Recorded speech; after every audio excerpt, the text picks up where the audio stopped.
Now, one of the victims of this pandemic is the Minnesota state budget. Yeah, Ross, today Minnesota leaders provided a preview for Minnesota for the rest of the fiscal year. And believe it or not, there's actually some good news. ABC6's Blaze Keller is here with us in studio tonight with the story and the good news. Blaze. That's right, Lauren. Ross, the whole meeting was held virtually, something that they have not done in years past. And yes, there is good news. Minnesota's budget, based on the forecast, will have a surplus. However, they say there's still a lot of work to do before the Minnesota budget is back to its pre-pandemic state. Due to volatile economic conditions, we projected a $2.4 billion deficit for the current biennium, which was nearly $4 billion change from the February forecast. Today, I have some good news. Minnesota's forecast is significantly improved even as COVID-19 impacts remain. And there it is. That's the good news. A $641 million surplus for this fiscal period. The money experts are forecasting revenues increasing and spending to decrease. The next slide shows that this improvement isn't temporary.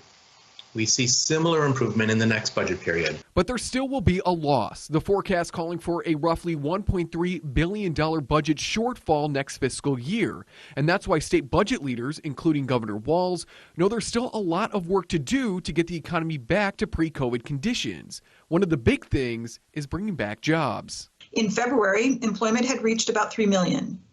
Then the pandemic hit. Restrictions were put in place and Minnesota lost 388,000 jobs in March and April. As some restrictions were lifted, the state regained just over half that number of jobs through October. While unemployment numbers are low, it's in part because some Minnesotans are leaving the workforce completely.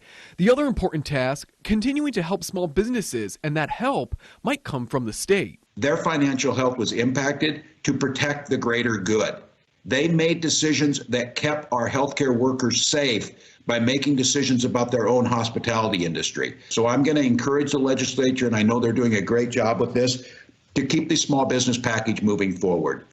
Now, this latest forecast does include the effects of this partial shutdown, but it does not include if it were to be extended. And when asked if there is a relief package that may be passed, Walz says he is hopeful that it may be coming in the next couple of weeks. And it's all pretty complicated, but the bottom line is the state is hurting, but it's not as bad as some have expected. We have more details about today's budget conference on our website, breaking down more of that forecast.